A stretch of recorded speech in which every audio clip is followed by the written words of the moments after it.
अस्सलाम वालेकुम। अच्छा, जो आज हमारा जो टॉपिक है वो है फैटी एसिड सिंथेसिस।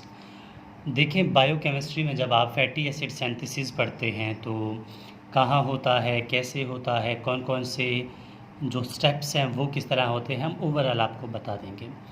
लाज़मी बात है, मैं ख़ुद जो कि इस टाइम सेकेंड ईयर एमबीबीएस का स्टूडेंट हूँ। लॉकडाउन की वजह से हमारे एग्ज़ाम फ़िलहाल कैंसिल हो चुके हैं, ये जो कोरोना वायरस का जो सिलसिला था।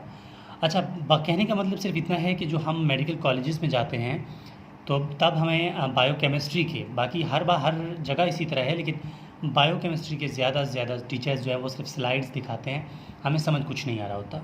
ठीक है, हम क्या करते हैं कि लाजमी बात है, कुछ स्टूडेंट खुद आके पढ़ लेते हैं और कुछ जो है जैसे कि मतलब टाइम गुजार लेते हैं, जब एग्ज़ाम नज़दीक होते हैं या फिर नीड होती है तब हम वो स्ट्रेस और डिप्रेस्ड की तरफ चले जाते हैं कि हमें टॉपिक समझ नहीं आ रही, फिलहाल क्या करें क्या नहीं करें। देखो, फैटी एसिड सिंथेसिस टॉपिक जो है बहुत इतना आसान नहीं है, ये मैं अभी से आपको बता दूं। ठीक है, इतना आसान नहीं है, हर एक स्टूडेंट को समझ नहीं आता। मैं ख़ुद जब इसको समझ रहा था, ठीक है, अपनी बात कहूँ अगर, मैंने इसके लिए शायद, साफ़ बात है, ठीक है, मैंने 3-4 महीने सिर्फ इसको, मतलब हफ्ते में एक दफ़ा कोई लेक्चर देखना था, बुक पढ़ रहा था, कुछ समझ ही नहीं आ रहा था इसका क्या करूँ मैं। फिर जब मैंने इसे मतलब बार बार पढ़ना स्टार्ट कर दिया, फिर जाके समझ आया कि हाँ यार, ये तो बहुत आसान है। कहने का मतलब फिर यही बात आ जाती है कि अगर आप कोई भी चीज़, किसी चीज़ के दिल से पीछे लग जाए ना पढ़ने के लिए, तो वो हो जाता है। ठीक है, और यही सेम मेरे साथ हुआ है इसी टॉपिक में। मैं बार बार यही समझ रहा था कि यार मुश्किल है, नहीं होगा, मुश्किल है, नहीं होगा, लेकिन क्यों नहीं होगा। बार बार मैं इसको देख रहा था, मैंने कहा होगा, तो आज हो गया ना। तो टॉपिक को शुरू करते हैं, फैटी एसिड सिंथेसिस। देखिए, फैटी एसिड सिंथेसिस जो है ये, ठीक है, कहाँ पर होता है, ठीक है, इसकी लोकेशन क्या है। फैटी एसिड सिंथेसिस की लोकेशन जो है, हम वो देखेंगे ना कि फैटी एसिड सिंथेसिस तो हम कर रहे हैं, लेकिन कहाँ पे कर रहे हैं। ठीक है, हमने यहाँ पर वो चीज़ को देखना है। ये सिंथेसाइज हो रहा है लिवर में।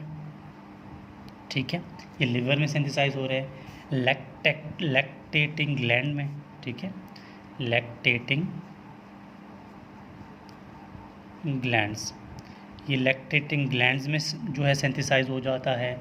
इसके बाद एडिपोज टिश्यू में सिंथेसाइज हो जाता है। ठीक है, एडिपोज टिश्यू। अब ये भी हमें समझ आ गई, लेकिन ये जो सिंथेसिस ऑफ फैटी एसिड है, ठीक है, इसके लिए स्टिमुलेशन क्या है। स्टिमुलेशन मतलब हमें कैसे पता चलेगा कि बॉडी में जो है अभी जो है वो हमें क्या चाहिए, फैटी एसिड सिंथेसिस जो है बॉडी को चाहिए। देखिए, दो बातें हैं, एक है ग्लूकोज लेवल अगर बॉडी में हाई हो जाए ना, ग्लूकोज लेवल अगर बॉडी में हाई हो जाए, तब क्या होगा कि यही एनर्जी जो है क्या बनाएगी, फैटी एसिड सिंथेसिस करेगी। ठीक है, यही एनर्जी क्या करेगी, फैटी एसिड जो है फैटी एसिड सिंथेसिस करेगी। ठीक है, सिंथेसिस। और इसके अलावा बॉडी को नीड कब होती है सिंथेसिस, मतलब जो है फैटी एसिड सिंथेसिस तो हुए हैं, लेकिन बॉडी की नीड कब है, कि बॉडी को कब चाहिए ये फैटी एसिड जो बने थे। ठीक है, अगर ग्लूकोज लेवल जो है बॉडी में अगर कम हो जाता है ना, ग्लूकोज लेवल जो है बॉडी में कम हो जाता है, ठीक है, तो फिर बॉडी क्या करेगा, एज अ एनर्जी सोर्स इसी फैटी एसिड को यूज़ करेगा, जो कि कब बना था, ग्लूकोज लेवल जब हाई था। ठीक है, तब क्या करेगा बॉडी जो है, क्या यूज़ करेगा, फैटी एसिड्स। ठीक हो गया, समझ आ गई इस बात की। इसके अलावा हम ये कहेंगे कि लिवर में या लैक्टेटिंग ग्लैंड में, एडिपोज टिश्यू में बन तो रहा था, लेकिन किस जगह पर, तो हम कहेंगे साइटोप्लाज्म में। ठीक है, साइटोप्लाज्म में। आपसे पूछा जा सकता है वाइवा में, एमसीक्यूज़ में, कि location of fatty acid in, अगर आपको ये एमसीक्यूज़ में मिलते हैं ना, adipose tissue, lactating gland, liver, तो आपने इसको टिक करना है। अगर ये नहीं मिलते तब आपने किसको टिक करना है, आपने टिक करना है साइटोप्लाज्म को। ठीक हो गया। अच्छा, अब क्या होता है कि हमने सारे स्टेप्स देखने हैं, ठीक है, कि किस तरह ये जो है हो रहा है। देखिए, सबसे पहली बात तो ये है कि हमारे पास होता है क्या, सेल में माइटोकॉन्ड्रिया। ठीक है, हमारे पास माइटोकॉन्ड्रिया होता है। माइटोकॉन्ड्रिया में अंदर क्या बनता है, आपने ग्लाइकोलाइसिस में पढ़ा है ना, क्या होता है, पायरुवेट से आगे किस तरह एसिटाइल को ए। ठीक है, मेन चीज़ जो हमारा है वो एसिटाइल को ए है। ठीक है, ये क्या है, यहाँ ये पर माइटोकॉन्ड्रिया में मौजूद है, एसिटाइल को ए। अब ये एसिटाइल को ए जो है, ये यहाँ पर ये माइटोकॉन्ड्रियल मेम्ब्रेन है, इनर माइटोकॉन्ड्रियल मेम्ब्रेन, ठीक है। एक आउटर मेम्ब्रेन होता है, एक इनर मेम्ब्रेन होता है, ठीक है। ये आउटर मेम्ब्रेन है और ये इनर मेम्ब्रेन है माइटोकॉन्ड्रिया का, ये माइटोकॉन्ड्रिया का स्ट्रक्चर है, ठीक है। मैं यहाँ पर बना रहा हूँ, ये क्या है, inner mitochondrial membrane, inner mitochondrial membrane, ठीक हो गया। अब क्या होता है कि ये जो एसिटाइल को ए जो है ये इम्परमिएबल है कि माइटोकॉन्ड्रियल मेम्ब्रेन इनर मेम्ब्रेन से निकल के बाहर आ जाए। इम्परमिएबल का मतलब है कि ये मेम्ब्रेन जो है वो एसिटाइल को ए को बोलता है कि यार आप यहाँ से नहीं जा सकते, आपके कोई शनाख्ती कार्ड नहीं है, मतलब कि आपका अगर कोई वीज़ा ना हो, आपका कोई स्पेसिफिक कार्ड ना हो, आप किसी मुल्क से बाहर नहीं जा सकते ना। तो सेम उसी तरह एसिटाइल को ए जो है ये बोलता है, या एसिटाइल को जब भी यहाँ पर आता है तो ये जो मेम्ब्रेन है, इनर मेम्ब्रेन, ये इसको बोलता है कि नहीं भाई आप नहीं जा सकते। तब ये एसिटाइल को ये क्या करता है, यहाँ सेल के अंदर जो माइटोकॉन्ड्रिया में क्या है, जो क्रेब साइकिल होता है वहाँ से लेता है ऑक्सैलो एसीटेट को, ऑक्सैलो एसीटेट, ठीक है। ये एसिटाइल को ए जो है ये मिल जाता है किसके साथ, ऑक्सैलो एसीटेट के साथ, जो कि कहाँ मौजूद है, क्रेब साइकिल में, क्रेब साइकिल हो रहा होता है ना सेल के माइटोकॉन्ड्रिया में, ठीक है। वहाँ पर ये किसको ले लेता है, एसिटाइल को एक कंबाइन करता है ऑक्सैलो एसीटेट के साथ और बना देता है एक और कंपाउंड जिसका नाम है सिट्रेट, ठीक है, सिट्रेट। अब ये जो सिट्रेट है, CITRATE, सिट्रेट जो है ये परमिएबल है कि ये माइटोकॉन्ड्रिया मेम्ब्रेन इनर मेम्ब्रेन से निकलकर बाहर आ जाए, ठीक है। स्टेप समझ आ गया होगा आपको कि क्या हुआ था। एसिटाइल को ए था हमारे पास, ये मिल जाता है ऑक्सैलो एसीटेट के साथ, एक नया कंपाउंड बनता है सिट्रेट। सिट्रेट हमने क्यों बनाया, क्योंकि एसिटाइल को ए जो था वो इम्परमिएबल था, मेम्ब्रेन से बाहर आने के लिए हमें सिट्रेट बनाना पड़ा। सिट्रेट जो है एक स्पेसिफिक, अब सवाल स्टूडेंट ये भी बोल सकते हैं कि यार सिट्रेट के साथ भी तो एसिटाइल को ए है ना, वो किस तरह बाहर आ रहा है। देखो सिट्रेट के साथ एसिटाइल को ए है, बेशक है, लेकिन सिट्रेट इटसेल्फ एक स्पेसिफिक कंपाउंड बन चुका है, ठीक है। अब जो एसिटाइल को ए है ये इसका पार्ट है, ये अकेले तो नहीं आ रहा, इसके साथ ऑक्सैलो एसीटेट है, ठीक है। मतलब इसके साथ एक बादशाह है, बादशाह अपने साथ जिसको भी ले जाए कोई टेंशन नहीं। तो ये सिट्रेट जो है ये इस फॉर्म में बाहर आ जाता है, ठीक है। यहाँ तक बात समझ आ गई होगी आपको। अब ये जो सिट्रेट है जैसे ही ये बाहर आता है तो ये टूट जाता है दो कंपाउंड में जिससे ये बना था। कौन कौन से कंपाउंड में बना था, लाजमी बात है, एक तो एसिटाइल को ए होगा, ठीक है, एसिटाइल को ए, और दूसरा कौन सा था, ऑक्सैलो एसीटेट, ऑक्सैलो एसीटेट। समझ आ गई बात की। अब जो है अगले स्टेप किस तरह होते हैं वो आपने देखने हैं। देखो भाई यहाँ तक जो है बहुत आसान स्टेप हैं, इसके बाद जो काम करेगा इसके बाद जो काम करेगा वो होगा एक इंजाइम, ठीक है। उस इंजाइम को याद रखने के लिए FAS वर्ड जो है याद रखें, फैटी एसिड सिंथेटेज। ये इंजाइम का नाम क्या है, फैटी एसिड सिंथेटेज, ये फैटी एसिड सिंथेटेज जो इंजाइम है, ठीक है, ये पॉलीपेप्टाइड चेन से बना हुआ है, ठीक है। आप ये समझें कि इसके पास दो अच्छे खासे पॉलीपेप्टाइड चेन है, ठीक है, मतलब इस तरह का एक कंपाउंड है, ये एक ये दो। अब इसके भी 7 डोमेन है, इसके भी 7 डोमेन है, मतलब ये है कि ये पॉलीपेप्टाइड चेन जो ये फैटी एसिड सिंथेटेज है इसके 2 हिस्से हैं, एक हिस्सा ये है और एक हिस्सा ये है। अब हर हिस्से में 7 ऐसे पॉइंट हैं जिसमें से मुख्तलिफ कंपाउंड्स आके अटैच हो सकते हैं। अब इसका जो ऊपर वाला हिस्सा है यहाँ पर अटैच है cysteine residue, cysteine, SYC, cysteine, Cys बोल दें या सिस्टीन बोल दें, जो कि अमाइनो एसिड होता है। और इसके जो नीचे वाला एरिया है इसको बोलते हैं टेल, मसलन समझने के, और इसको हम बोल रहे हैं हेड, ठीक है। तो लेयर इन बोल रहे हैं, अपर इन बोल रहे हैं, तब भी ठीक है। और यहाँ जो मौजूद है वो है, ये ऐड है ACP, असाइल कैरियर प्रोटीन, ठीक है। तो ये क्या है, असाइल कैरियर प्रोटीन, ठीक है। आपने इस एंजाइम को समझना है सही तरह, अगर ये समझ आती है तो अगले स्टेप आपके लिए फिंगर टिप्स में है, अगर आपको ये समझ नहीं आता तो अगले स्टेप भी आपके लिए कुछ समझ नहीं आएगा। दोबारा समझ लेते हैं, ठीक है। क्या है हमारे पास, फैटी एसिड सिंथेटेज, ये एंजाइम है, फैटी एसिड सिंथेटेज एंजाइम क्या करेगा वो हम तो आगे बताएंगे, लेकिन इसके बारे में समझना है आपने, इसकी मॉर्फोलॉजी समझनी है, इसकी शेप समझनी है कि है किस तरह मौजूद है सेल में। ये सेल में इस तरह मौजूद है कि ये सेल जो पॉलीपेप्टाइड चेन में है और इसके साथ साथ डोमेन है, ठीक है, साथ यहाँ पर मुख्तलिफ़ चीज़ें आके अटैच हो सकती हैं। इसके जो अपर एरिया है वहाँ पर सिस्टीन रेजिड्यू मौजूद है, जो लोअर एरिया है वहाँ पर ACP असाइल कैरियर प्रोटीन मौजूद है। अब ये आगे किस तरह होता है, कौन से स्टेप होते हैं, हमने वो देखने हैं। अच्छा, ये जो मैंने एसिटाइल को एक बना था, इसी क्योंकि ये अभी जो ऑक्जेलो एसीटेट जो यहाँ पर बना था, ये ऑक्जेलो एसीटेट दोबारा सेल में चला जाएगा, ठीक है, दोबारा सेल साइटोप्लाज्म में चला जाएगा मुख्तलिफ स्टेप्स में होकर। आप ये समझ लें कि मैलेट में कन्वर्ट हो जाएगा, मैलेट जो है वो मतलब क्रैब साइकिल चलेगा यहाँ पर, ठीक है, यहाँ पर दोबारा क्रैब साइकिल चलेगा और दोबारा ये सेल के अंदर एंटर हो जाएगा। इससे हमें कोई लेना देना नहीं है, लेकिन यहाँ से जैसे ये चला जाएगा ना, तो यहाँ से मुख्तलिफ चीज़ें पैदा करके जाएगा, NADPH पैदा करेगा, ठीक है, ये NADPH यहाँ सेल जो है वो कलेक्ट करता जाएगा। अब हमारी बात जो है वो एसिटाइल कोए से है, मैं यहाँ पर लिख रहा हूँ एसिटाइल कोए हमें मिल गया सेल से बाहर, ठीक है, यही एसिटाइल को है जो इसको सिर्फ यहाँ खुद लिख रहा हूँ, बाकी कोई टेंशन की बात नहीं, इसी चीज़ है, ठीक है, आप इसके नीचे भी कंटिन्यू कर सकते हैं। अब ये एसिटाइल को ए जो हमारे पास आ गया है, अब इसी एसिटाइल को ए दो कार्बन का कंपाउंड है, ठीक है। अब ये एसिटाइल को ए 2 कार्बन का कंपाउंड है, तो इसको हमने कन्वर्ट करना है पहले स्टेप में 3 कार्बन कंपाउंड के साथ, ठीक है। अब हमने इसको कंपाउंड मतलब जो इसको है कन्वर्ट करना है 3 कार्बन कंपाउंड में, ठीक है। तो 3 कार्बन कंपाउंड के लिए हम इसको लिए जो एक कार्बन ऐड करवाएंगे, ठीक है, लाजमी बात है 2 कार्बन है, 3 कार्बन करवाने के लिए 1 कार्बन ऐड करना पड़ेगा। तब इसके साथ हम लोग क्या करते हैं, हम इसको देते हैं कार्बन डाइऑक्साइड, इसके साथ अटैच करवाते हैं, ठीक है, सेल में कार्बन डाइऑक्साइड के साथ अटैच हो जाता है और बन जाता है मेलोनाइल को ए, ठीक है, मेलोनाइल को ए।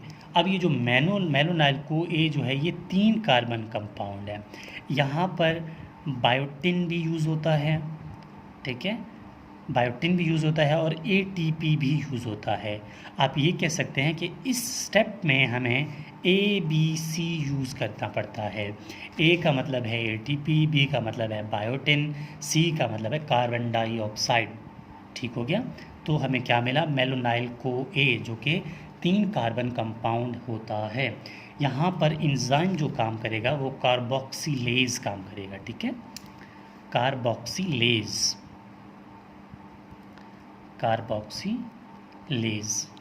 ठीक हो गया, ये समझ आ गई। अब ये जो मेलोनाइल को ए जो है ये किस तरह आगे मूव करेगा वो बात आती है फैटी एसिड सिंथेटेज एंजाइम की, ठीक है। अब ये फैटी एसिड सिंथेटेज स्टेप 1 में क्या काम करेगा, अब हमने स्पेसिफिक स्टेप देखना है, ठीक है। ये फैटी एसिड सिंथेटेज को हम यहाँ बनाएंगे और 1 बाय 1 स्टेप आपको बताते जाएंगे। मसलन ये हमारे पास एंजाइम है फैटी एसिड सिंथेटेज, ठीक है, ये एंजाइम है। ये फैटी एसिड सिंथेटेज में मैंने कहा था यहाँ ऊपर वाला जो है यहाँ पर सिस्टीन रेजिड्यू अटैच है और नीचे जो है वो क्या है ACP असाइल कैरियर प्रोटीन मौजूद है।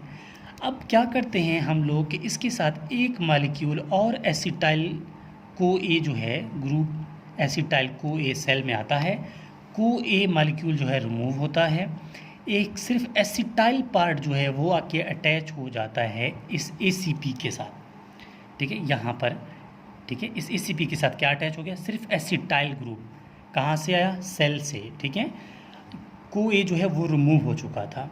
तो कंडीशन क्या होगी आपने वो देखना है। अब जो है सेल की कंडीशन कुछ इस तरह है, ठीक है।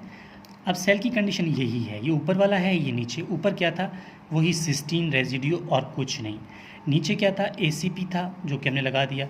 अब इसके साथ एक चीज़ और लगी है, वो क्या है ये चीज़, ये है acetyl part of acetyl co ए, सिर्फ एसिटाइल पार्ट, ठीक है, यहाँ तक आपको समझ आ गई होगी।